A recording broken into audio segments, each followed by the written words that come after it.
لهم، ويكفينا وإياهم شر الفتن والمحن والمؤذين والمتعدين من قريب أو بعيد، ويرخي أسعارهم ويغزر أمطارهم، ويؤتي كل سائل منا ومنكم سوله على ما يرضي الله ورسوله، ويفتح علينا فتوح العارفين، ويختم لنا بالحسنى وهو راض عنا في خير ولطف وعافية، وبركة صاحب الهول حبيب أبو بكر بن حسين الفقي، وإلى حضرة النبي محمد صلى الله عليه وآله وصحبه وسلم. الفاتحة.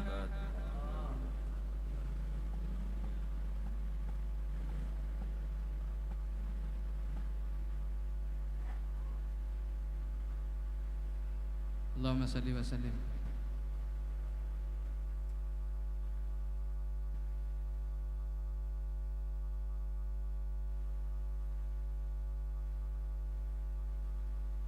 اللهم إنا نسألك رضاك والجنة ونعوذ بك من سخطك والنار. اللهم إنا نسألك رضاك والجنة ونعوذ بك من سخطك والنار. اللهم إنا نسألك رضاك والجنة ونعوذ بك من سخطك والنار. يا عالم السر منا لا تهتك الستر عنا، وعافنا واعف عنا وكلنا حيث كنا.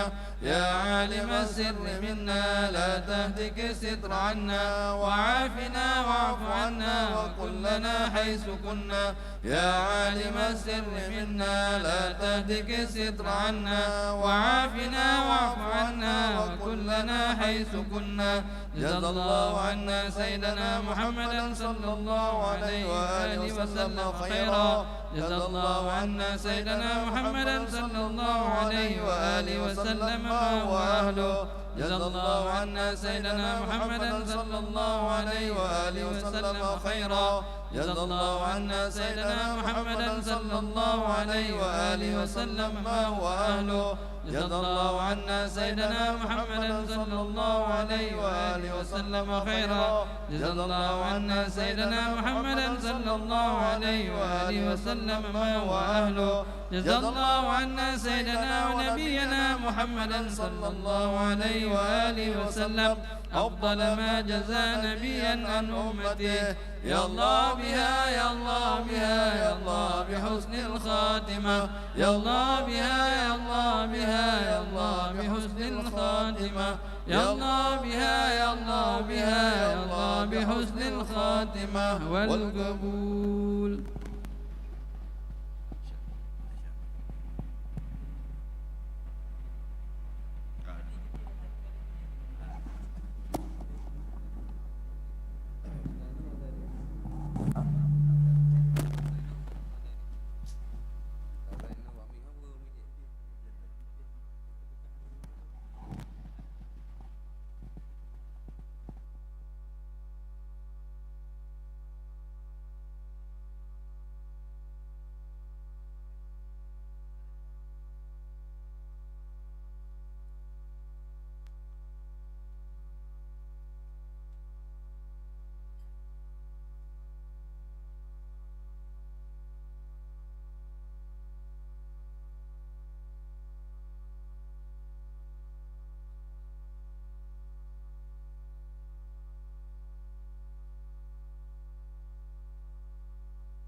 اللهم صل وسلم وعلى آل سيدنا محمد.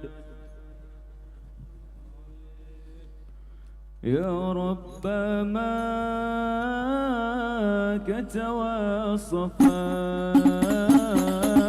بمحمد يغفر لنا يا سامعا لدعانا. يا رب ما كتوصفا لمحمد يغفر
وسلم وبارك عليه وعلى آله صلى الله عليه. الله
وسلم وبارك عليه وعلى آله صلى الله عليه. السلام عليكم ورحمة الله وبركاته. الحمد لله رب العالمين. اللهم صل على سيدنا محمد وعلى آله وصحبه أجمعين. Segala puji bagi Allah Subhanahu wa taala, salawat dan salam kepada Nabi besar Muhammad sallallahu alaihi wasallam. Yang saya hormati hadirin hadirat rahmat Allah Subhanahu wa taala. Mari sama-sama kita mulai pembacaan Yasin kepada Rasulullah, keluarga dan sahabat semuanya, ulama mutaqaddim, ulama mutaakhirin, dan juga muslim wal muslimat, wabil khusus kepada sahibul makam Al-Habib Abu Bakar bin Husain bin Faqih bin Budianjung, dan juga untuk keluarga kita, orang tua kita semuanya. Dan kita dengan Yasin kita mohon pada Allah dengan banyak hajat-hajat atas kedatangan kita di sini, keberkahan Allah Subhanahu wa taala, dijauhkan bala wabal fahsya al munkar, dan kita meninggal dalam husnul khatimah hindal maut. Al-Fatihah ila hadrat Sayyidina Al-Fatihah Yasin ila hadrat Sayyidina wa Habibina Muhammad sallallahu alaihi wasallam, Khalifatul Rasul Sayyidina Abu Bakr wa Umar Uthman wa Ali, ومقدم الصحابة المتابعين بإحسان اليومين، ثم أهل القساء أهل البدال الحد أهل الباقي أهل الشباقة أهل الزنبال الفلاد، لا إلا الله في المشاء والمغارب، ثم سيدنا محمد وجل الله صلى الله عليه وسلم فلنكلم محمد بن علي بعلوي، سيدنا محمد مولى الدبيلة والمسقاف، ثم الأقطاب شيخ مرمضاف كصكا محمد مولاي أهيدين، محمد بن حسن جمال الله وسلطان ولا شمس السماء وسموح النفوس، أبو الله بن عزب العظيم بإخواني من الشيخ سنو علي، ثم الله بن شهر الأكبر، الله بن شهر الأقصاد، الله عبد الله بن شاه الأصغار جميل أولياء الصالح، ثم الأحمد الرحمن عين القشي من شاب بن فكر من شاب بن مسالم من أولاده، وكل من أنفاس بن مر رحمه الله الطاس أولاده الشيخ علي بن الله براس، ومن الشيخ قد بلاد بن الله بن حداد، أحمد بن زين مسلم الله بن مسلم حبيب علي، أيضا في الصلاة أحمد بن الله بن مسلم بن ظاهر علي بن محمد الحبشي سيد الضرار سيدنا عالم سفياد المحاكم ثم قطب الربني شيخ حبيب الجنين شيخ من البني أحمد كريم من الألوان حبي حسن سادلي ثم جد السامي مغازلي ثم مجد سيدنا محمد والموكب شفيع حنفي من الأولياء الصالح وسفياد المحاكم ثم إلى شيخ الله بن أحمد السودان شيخ برمان الدبائي شيخ الخيرات أبو سليمان الجوزلي ثم إلى شيخ محمد بن سعيد البوشيري وجميع الأولياء الصالحين وصفية المحاكم أولى إلى في هذا البلاد والتسعة، ثم إلى أولى في أجه، ثم الشيخ عبد الرب صلى الله قنعان نقول بقدم نقول مولى جمل الليل، ثم نقول نقول قراه نقول جمجوم، ثم نقول شيري بايون، نقول شيل لمرا، نقول شيل نجبة، نقول شيل بداية، ثم إلى نقول كرام، نقول شيل لمبنان، ثم إلى نقول شيل كرام، ثم إلى أبو دانو حبه، ثم إلى نقول شيل تيران نقول شيل بندقلو، وجميع الأولياء الصالحين وصفية المحاكم ومقبرة نقول كندان، ثم إلى حبيب محمد نقول عزيز نقول بقيت، ثم حبيب محمد البرمنير جميع الأولياء جميع الليل، وجميع الأولياء الصالحين وصفية الأولى إلى في هذا المكان في هذا السحاب، ثم إلى حبيب حسين أبي بقع حبيب الرحمن الحبشي حبيب الصوفي بن الحبشي، ثم إلى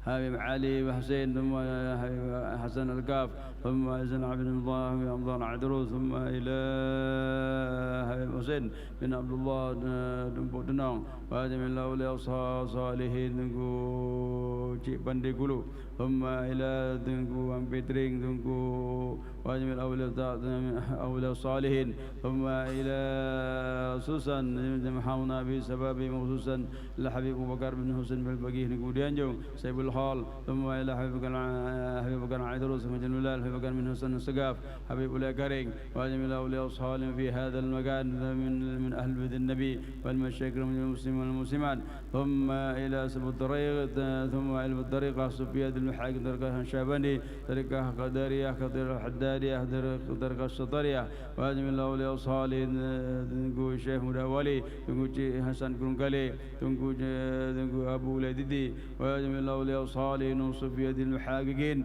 جميع الأولياء الصالحين ثم إلى آبائنا وأمهاتنا وجدنا وشيخنا المسلمين والمسلمات والمؤمنين والمؤمنات وبنات الشفاء في البلاء والوباء والفحش والمنكر أن الله يقضي حاجاتنا وسهل المؤمنين وجمعنا من سيدنا محمد صلى الله عليه وسلم واختمنا بالحسن الخاتمة عند الموت بقول لا إله إلا الله محمد صلى الله عليه وسلم وإلى حضرة النبي محمد صلى الله عليه وسلم الفاتحة. أعوذ بالله من الشيطان الرجيم. بسم الله الرحمن الرحيم. الحمد لله رب العالمين الرحمن الرحيم مالك يوم الدين إياك نعبد وإياك نستعين اهدنا الصراط المستقيم صراط الذين أنعمت عليهم غير المغضوب عليهم ولا الضالين آمين. بسم الله الرحمن الرحيم ياسين والقرآن الحكيم إنك لمن المرسلين على صراط مستقيم تنزيل العزيز الرحيم لتنذر قوما ما أنذر آباؤهم فهم غافلون لقد حق القول على أكثرهم فهم لا يؤمنون إنا جعلنا في أعناقهم أغلالا فهي إلى الأذقان فهم مقمحون وجعلنا من بين أيديهم سدا ومن خلفهم سدا فغشيناهم فهم لا يبصرون وسواء عليهم أأنذرتهم أم لم تنذرهم لا يؤمنون إنما تنذر من اتبع الذكر وخشي الرحمن بالغيب فبشره بمغفرة وأجر كريم.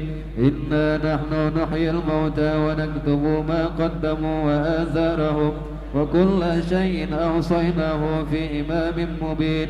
واضرب لهم مثلا أصحاب القرية إذ جاءها المرسلون إذ أرسلنا إليهم اثنين فكذبوهما فعززنا بثالث فقالوا إنا إليكم مرسلون قالوا ما أنتم إلا بشر مثلنا وما أنزل الرحمن من شيء إن أنتم إلا تكذبون قالوا ربنا يعلم إنا إليكم لمرسلون وما علينا إلا البلاغ المبين قالوا إنا تطيرنا بكم لئن لم تنتهوا لنرجمنكم وليمسنكم منا عذاب أليم قالوا طائركم معكم وإن ذكرتم بل أنتم قوم مسرفون. وجاء من أقصى المدينة رجل يسعى قال يا قوم اتبعوا المرسلين اتبعوا من لا يسألكم أجرا وهم مهتدون وما لي لا أعبد الذي فطرني وإليه ترجعون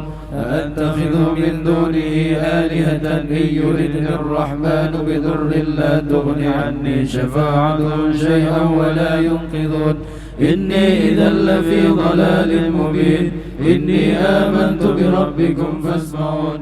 قيل ادخل الجنة قال يا ليت قومي يعلمون بما غفر لي ربي وجعلني من المكرمين. وما أنزلنا على قومه من بعده من جند من السماء وما كنا منزلين إن كانت إلا صيحة واحدة فإذا هم خامدون. يا حسرة على العباد ما يأتيهم من رسول إلا كانوا به يستهزئون. ألم يروا كم أهلكنا قبلهم من القرون أنهم إليهم لا يرجعون. وإن كل لما جميع لدينا محضرون. وآية لهم الأرض الميتة أحييناها وأخرجنا منها حبا فمنه يأكلون. وجعلنا فيها جنات من نخيل وأعناب وفجرنا فيها من العيون ليأكلوا من ثمره وما عملته أيديهم أفلا يشكرون. سبحان الذي خلق الأزواج كلها مما تنبت الأرض ومن أنفسهم ومما لا يعلمون. وآية لهم الليل نسلخ منه النهار فإذا هم مظلمون. والشمس تجري لمستقر لها ذلك تقدير العزيز العليم. والقمر قدرناه منازل حتى عاد كالعرجون القديم. لا الشمس ينبغي لها أن تدرك القمر ولا الليل سابق النهار، وكل في فلك يسبحون.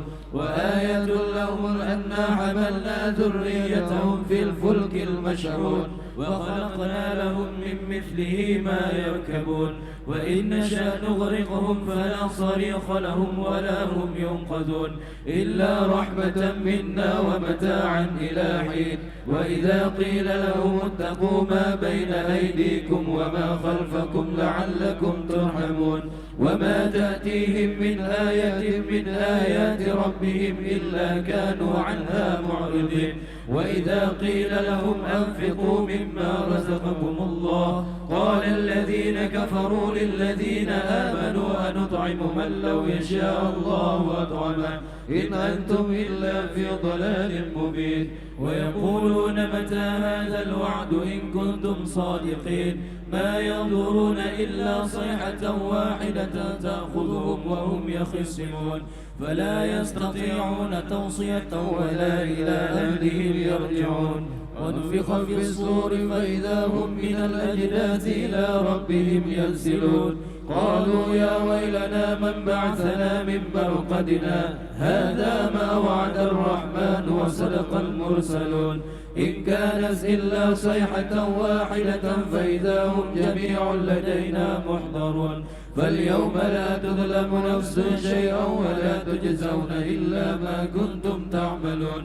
إن أصحاب الجنة اليوم في شغل فاكهون، هم وأزواجهم في ظلال على الأرائك متكئون. لهم فيها فاكهة ولهم ما يدعون. سلام قولا من رب رحيم. وامتازوا اليوم أيها المجرمون. ألم أعهد إليكم يا بني آدم ألا تعبدوا الشيطان إنه لكم عدو مبين. وأن اعبدوني هذا صراط مستقيم. ولقد أضل منكم جبلا كثيرا أفلم تكونوا تعقلون. هذه جهنم التي كنتم توعدون اصلوها اليوم بما كنتم تكفرون. اليوم نختم على أفواههم وتكلمنا أيديهم وتشهد أرجلهم بما كانوا يكسبون. ولو نشاء لطمسنا على أعينهم فاستبقوا الصراط فأنى يبصرون. ولو نشاء لمسخناهم على مكانتهم فما استطاعوا مضيا ولا يرجعون. ومن نعمره ننكسه في الخلق أفلا يعقلون. وما علمناه الشعر وما ينبغي له إن هو إلا ذكر وقرآن مبين. لينذر من كان حيا ويحق القول على الكافرين. أولم يروا أنا خلقنا لهم مما عملت أيدينا أنعاما فهم لها مالكون. وذللناها لهم فمنها ركوبهم ومنها يأكلون. ولهم فيها منافع ومشارب أفلا يشكرون. واتخذوا من دون الله آلهة لعلهم ينصرون. لا يستطيعون نصرهم وهم لهم جند مهدرون.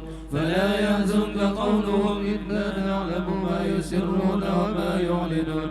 أولم ير الإنسان أنا خلقناه من نطفة فإذا هو خصيم مبين. وضرب لنا مثلا ونسي خلقه قال من يحيي العظام وهي رميم. قل يحييها الذي أنشأها أول مرة وهو بكل خلق عليم. الذي جعل لكم من الشجر الأخضر نارا فإذا أنتم منه توقدون. أوليس الذي خلق السماوات والأرض بقادر على أن يخلق مثلهم بلى وهو الخلاق العليم. إنما أمره إذا أراد شيئا أن يقول له كن فيكون. وسبحان الذي بيده ملكوت كل شيء وإليه ترجعون. أفضل الذكر فاعلم أنه لا إله إلا الله. لا إله إلا الله. لا إله إلا الله. لا إله إلا الله. لا إله إلا الله.